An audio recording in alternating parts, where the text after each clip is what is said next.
Halo anak-anak, selamat pagi, berkah dalam. Bagaimana kabar kalian hari ini? Polina harap kalian selalu dalam keadaan yang sehat ya.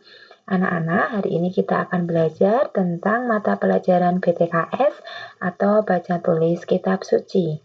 Pada pembelajaran kita kali ini, kita akan belajar materi yang B tentang lingkungan. Materi ini nanti juga bisa kalian lihat dari handout BTKS halaman yang pertama. Nah, anak-anak, mari kita mulai pembelajaran kita pada hari ini.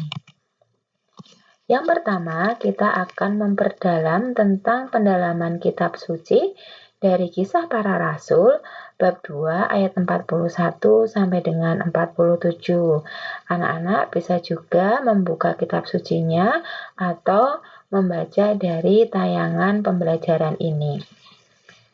Cara hidup jemaat yang pertama. Orang-orang yang menerima perkataannya itu memberi diri dibaptis, dan pada hari itu jumlah mereka bertambah kira-kira 3.000 jiwa. Mereka bertekun dalam pengajaran rasul-rasul dan dalam persekutuan, dan mereka selalu berkumpul untuk memecahkan roti dan berdoa. Maka ketakutanlah mereka semua. Sedang rasul-rasul itu mengadakan banyak mujizat dan tanda. Dan semua orang yang telah menjadi percaya tetap bersatu. Dan segala kepunyaan mereka adalah kepunyaan bersama. Dan selalu ada dari mereka yang menjual harta miliknya, lalu membagi-bagikannya kepada semua orang sesuai dengan keperluan masing-masing.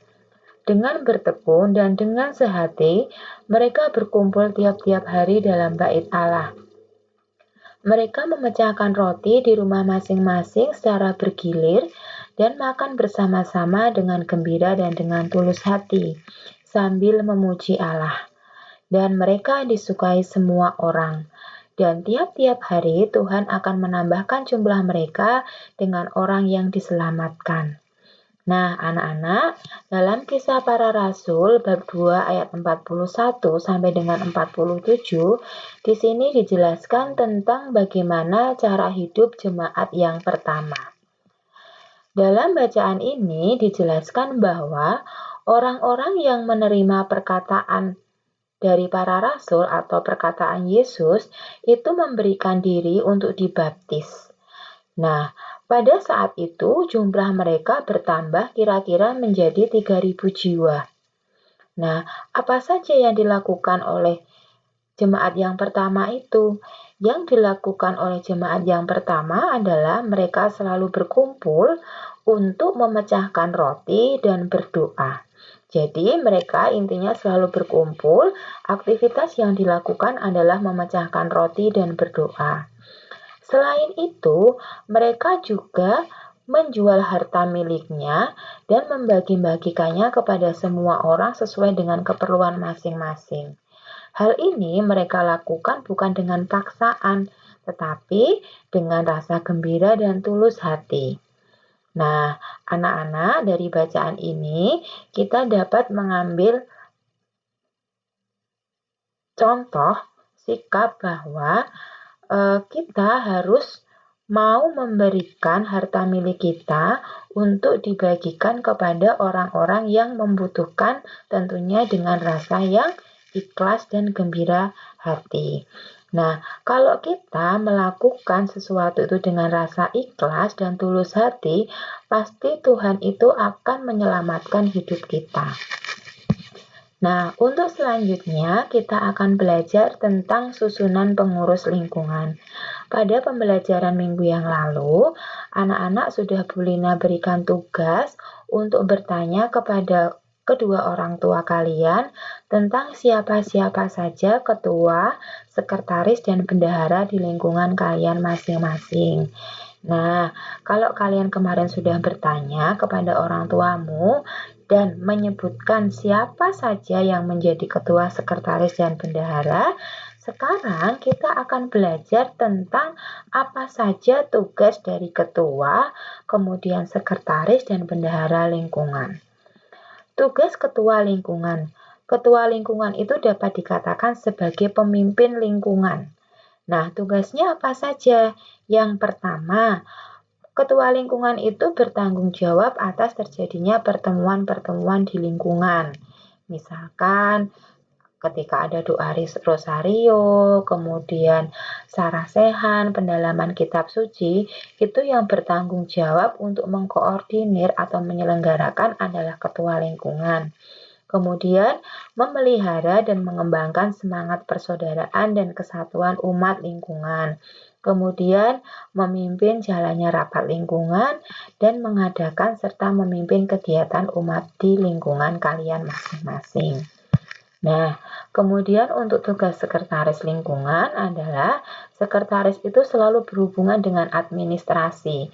Jadi, tugasnya yaitu mengurus administrasi dan surat menyurat dalam lingkungan, serta mencatat hasil dari rapat-rapat yang diadakan di lingkungan. Kemudian tugasnya bendahara lingkungan, bendahara itu selalu terkait dengan yang namanya keuangan. Jadi, tugas bendahara lingkungan adalah menghimpun dan mengelola keuangan lingkungan, serta menyusun laporan keuangan lingkungan. Nah, anak-anak, Bu Lina harap kalian sudah jelas dengan pembelajaran kita kali ini. Jadi intinya, kita tadi hanya belajar tentang bagaimana cara hidup jemaat pertama. Awalnya mereka menerima perkataan Yesus atau menerima perkataan Rasul. Karena mereka menerima, kemudian dengan ikhlas hati mereka memberikan diri mereka untuk dibaptis. Nah, ketika banyak orang yang dibaptis, jumlahnya itu bertambah kira-kira menjadi 3.000 jiwa. Nah, apa saja yang dilakukan atau bagaimana cara hidup jemaat yang pertama itu? Cara hidup jemaat yang pertama adalah mereka selalu berkumpul. Ketika mereka berkumpul, yang dilakukan adalah dengan cara memecahkan roti dan makan bersama, memecahkan roti, makan bersama, kemudian berdoa.